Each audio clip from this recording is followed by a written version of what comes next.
श्रीशैलवंशनिजतातनृसिंहसूरेः पादाम्बुजप्रणयिनं तदवाप्तमन्त्रं श्रीमन्नृसिंहगुरुवर्यकृपात्तबोधं श्रीदेवनाथगुरुमात्मगुणाढ्यमीडे श्रीमान् वेङ्कटनाथार्यः कवितार्किककेसरी वेदान्ताचार्यवर्यो मे सन्निधत्तां सदा हृदि। श्रीमते रामानुजाय नमः। तत्त्वमुक्ताकलापाख्ये ग्रन्थे जीवसरे दशमः श्लोकः। भिन्ना जीवा स्वतः स्युः प्रतिनियततया धीस्मृतीच्छासुखादेः चेतो भेदाद्यवस्था न तु भवति यथा देहबाह्याक्षभेदात्। नित्यान् भिन्नाश्च जीवान् कथयति निगमस्तद्धिनोपाधितः स्यात्। आत्माद्वैतश्रुतीनामितरहृदयता तत्र तत्रैव सिद्धा इति। इतः पूर्वं जीवात्मनः देहेन्द्रिय मनः प्राणबुद्धिभ्यः भेदं प्रदर्श्य तदनु तस्य स्वयं प्रकाशत्वं प्रत्यक्त्वं प्रदर्श्य तदनन्तरं जीवात्मनः कर्तृत्वं स्वाभाविकमेव इति उक्त्वा अधुना जीवात्मनः स्वरूपविषये यदवश्यं वक्तव्यं जीवानां परस्परभेदः एवं ब्रह्मणो वैलक्षण्यम् अनेन श्लोकेन प्रतिपाद्यते। औपाधिकभेदवादिनः भास्कराः तेषां मते ब्रह्म एकं, तस्मिन्नेव ब्रह्मणि उपाधिसंसर्गवशात् उपाध्यवच्छिन्नः भागः जीवः इति कथ्यते। अतः भेदाभेदम् उभयोऽपि तेषां मते सिद्ध्यति।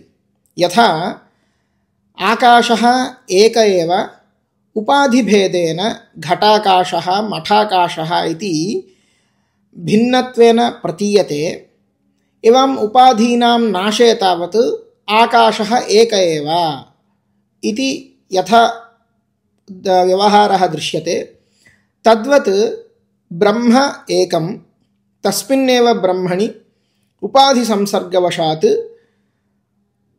औपाधिकः जीवभावः। अनया रीत्या जीवब्रह्मणोः भेदाभेदं साधयन्ति। एवं जीवेषु च भेदः तावत् औपाधिक एव, परस्परभेदः औपाधिक एव इति तेषां मतं। तत्र आदौ भास्करमतं निराकुर्वन्ति। भिन्नाः जीवाः स्वतः स्युः। जीवाः स्वतः परस्परं भिन्नाः एवं ब्रह्मणश्च भिन्नाः स्युः। किमर्थं स्वतः इति उच्यते? नाम औपाधिकभेदः नाङ्गीक्रियते, उपाधितः भेदः न, अपि तु स्वत एव जीवाः भिन्नाः। किमर्थं, कथं ज्ञायते इति चेत् प्रतिनियततया धीस्मृतीच्छा सुखादेः। धीः नाम ज्ञानम्, अनुभवः, स्मृतिः, इच्छा, सुखम् आदिशब्देन दुःखम् इत्यादिकं स्वीकर्तुं शक्यते। तर्हि तत्र एतेषां तावत् प्रतिनियतता दृश्यते। किं नाम प्रतिनियतत्वं? नाम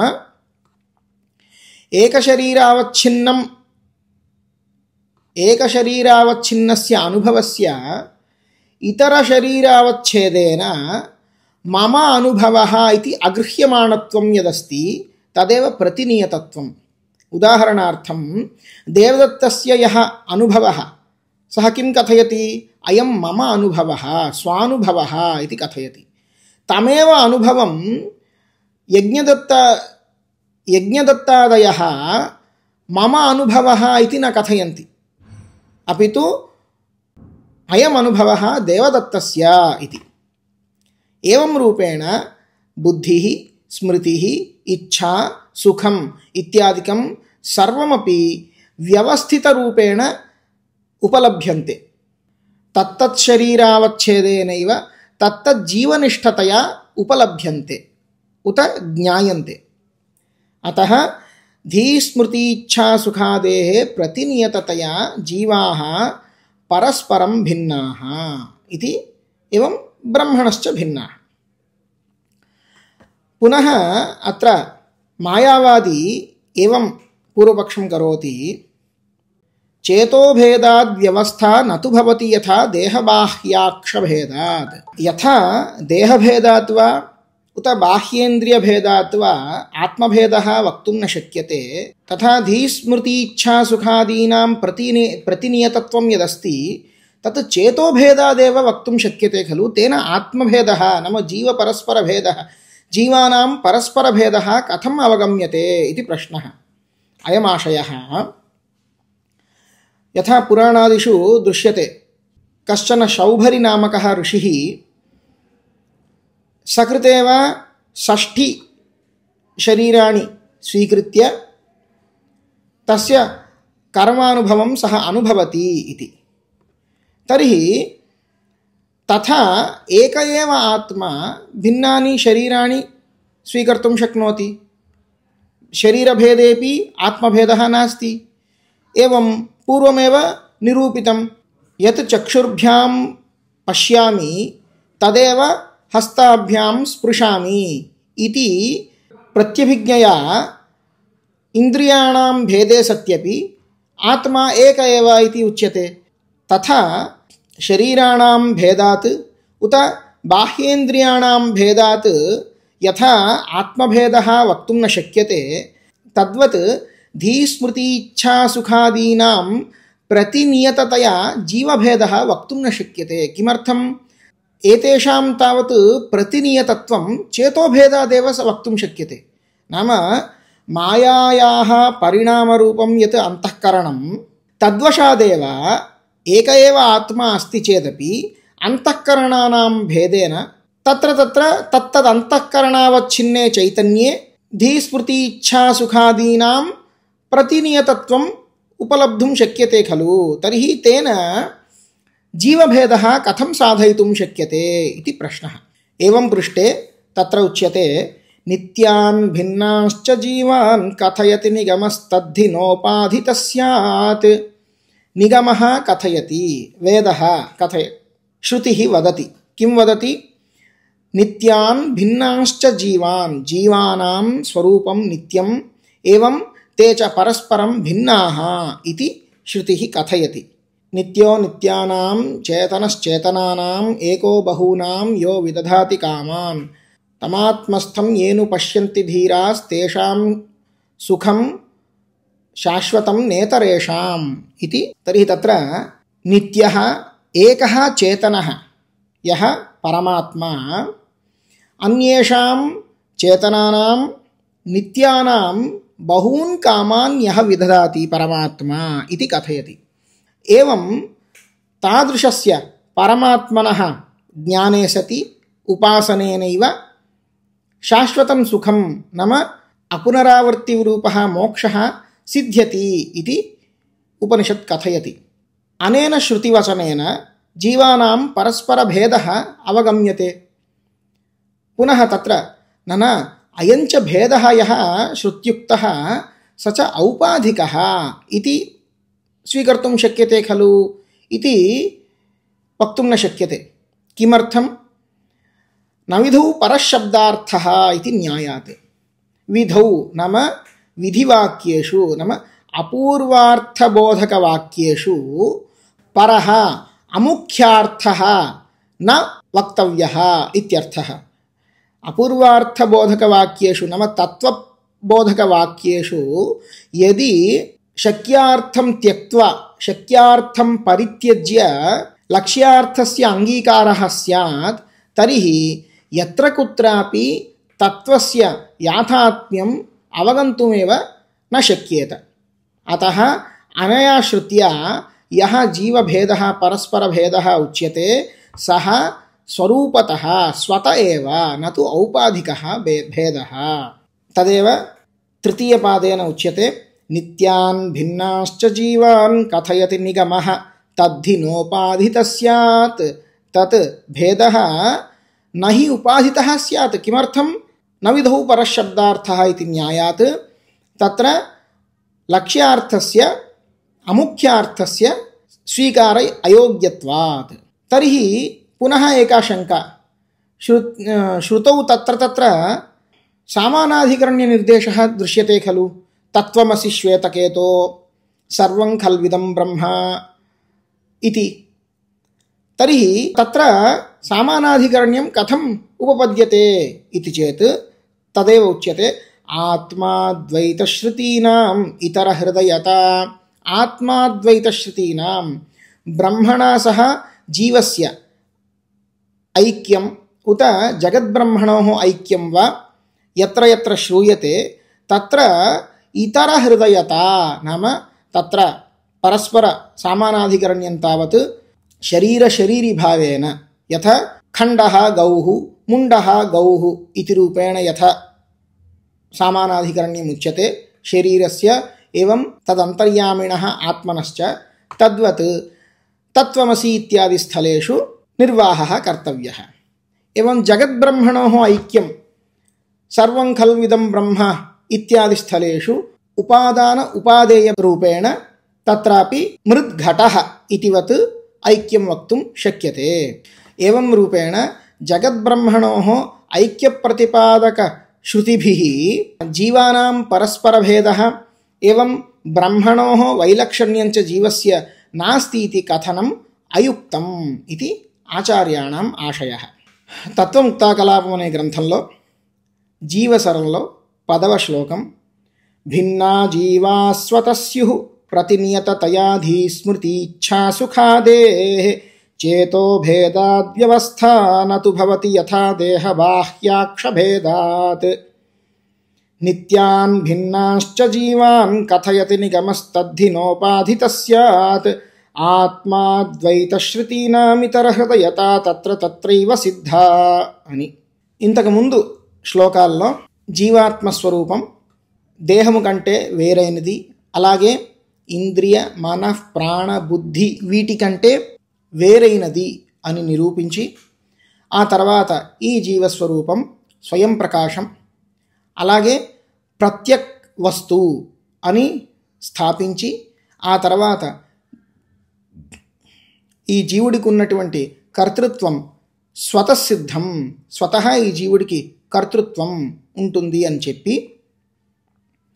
ఆ తర్వాత జీవస్వరూపాన్ని గూర్చి ముఖ్యమైన విషయం ఏదైతే జీవుల యొక్క పరస్పర భేదం అంటే జీవ నానాత్వం, అలాగే పరమాత్మ కంటే జీవుడు వేరు అనే చెప్పే విషయాన్ని ఈ శ్లోకంలో అనుగ్రహిస్తున్నారు స్వామి దేశికులు.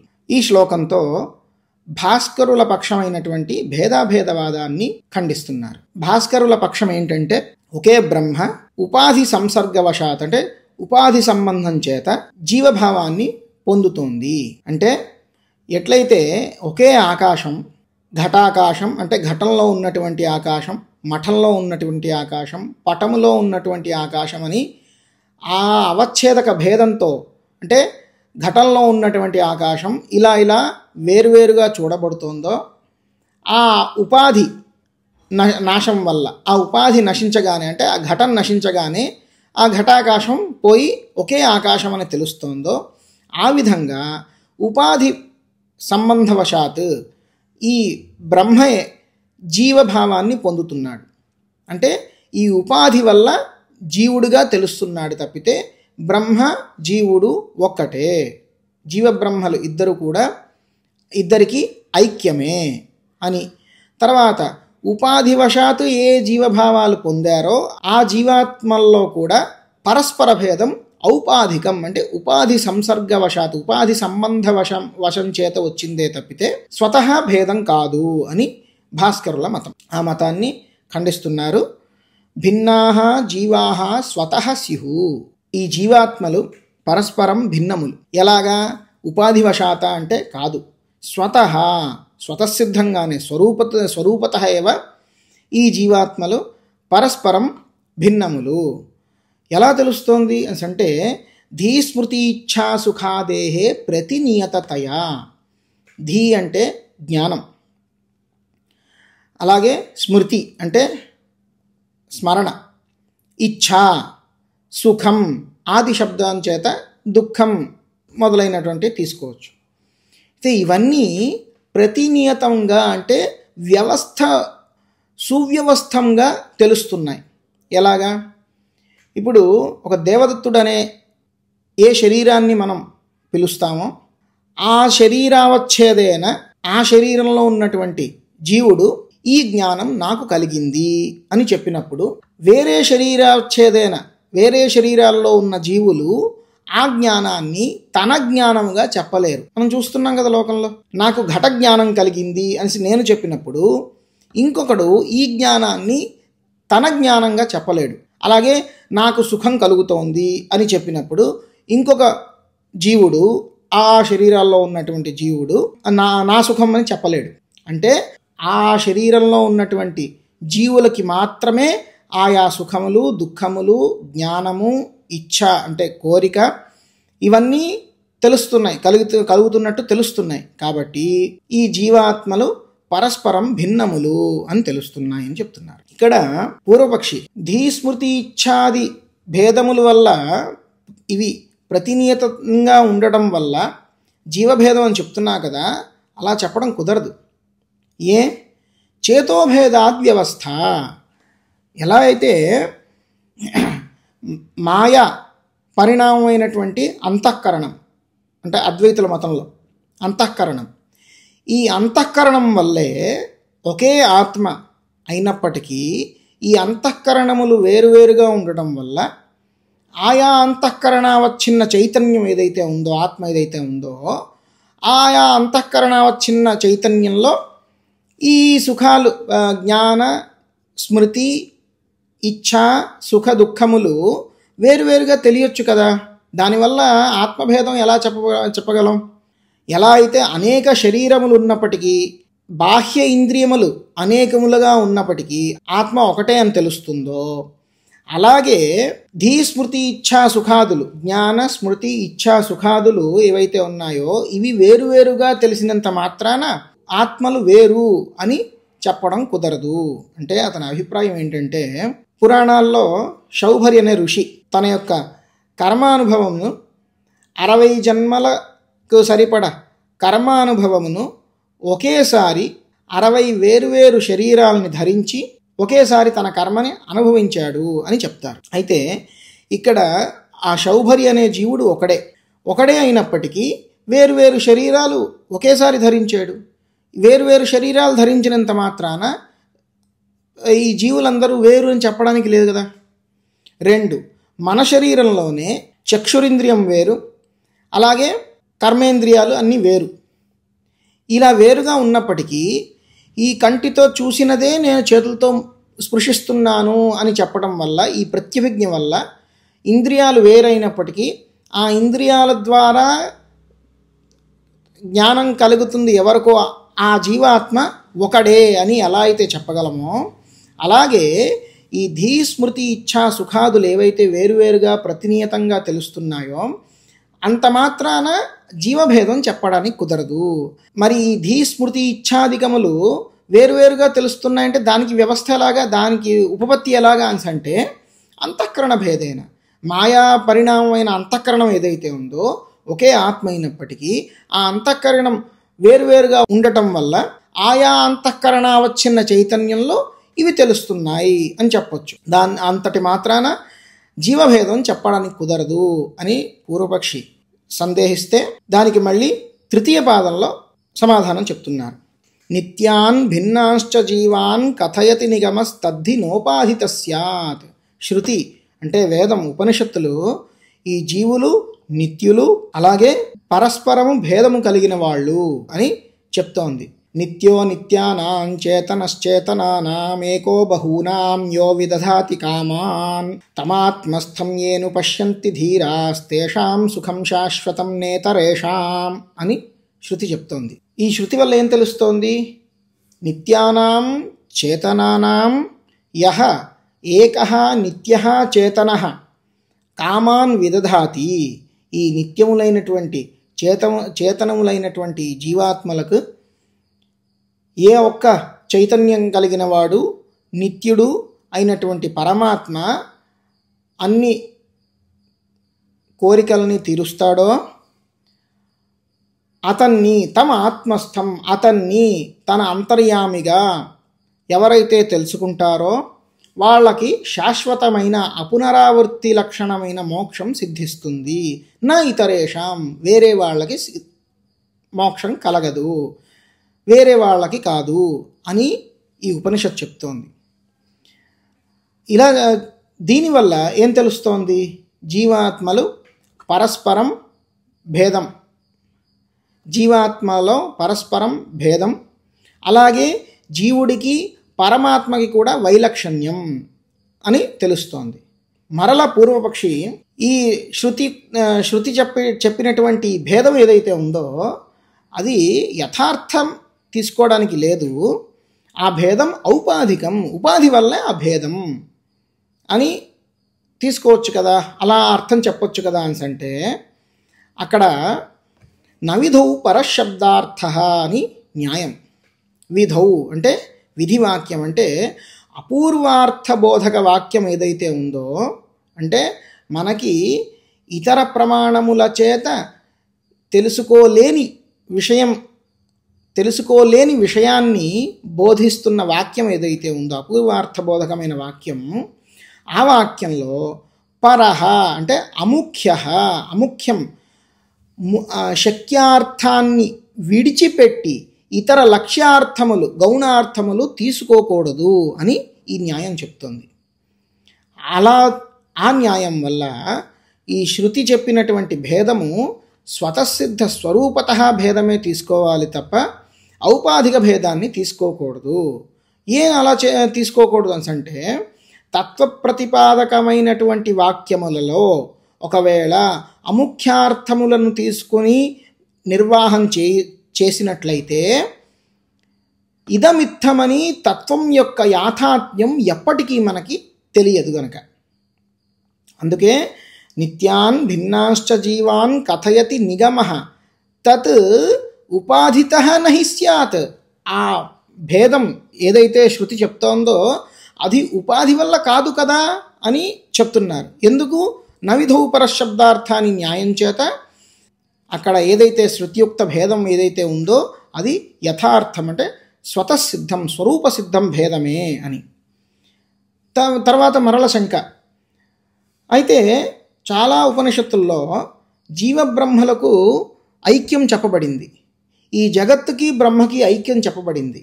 తత్వమసి శ్వేత కేతో అని ఈ జీవుడికి బ్రహ్మకి ఐక్యం, అనేన జీవేనాత్మన అనుప్రవిశ్య అని. అలాగే సర్వం ఖల్విదం బ్రహ్మ, ఈ సర్వం అంటే జగత్తంతా బ్రహ్మ అని.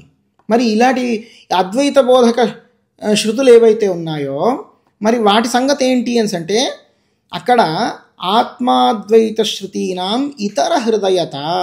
ఈ ఆత్మాద్వైత శృతులు, ఆత్మ అంటే పరమాత్మకి, జీవుడికి, పరమాత్మకి, జగత్తుకి ఏదైతే అద్వైతం సామానాధికరణ్యం ఏదైతే చెప్పబడిందో అది శరీరీ భావం చేత, అంటే ఖండః గౌహు, ఖండః అంటే కొమ్ము విరిగినటువంటి గోవు, కొమ్ము పూర్తిగా లేకుండా కాస్త విరిగినటువంటి గోవు, ఆ గోవుని ఖండః అంటారు. అంటే ఖండః అనే శబ్దం శరీరాన్ని చెప్తున్నప్పటికీ గౌహు అని ప్రయోగిస్తున్నాం. గో శబ్దం ఆ శరీరంలో ఉన్నటువంటి జీవుడిని చెప్తోంది. అయితే ఖండః గౌహు ఈ రెండు వేరు కదా.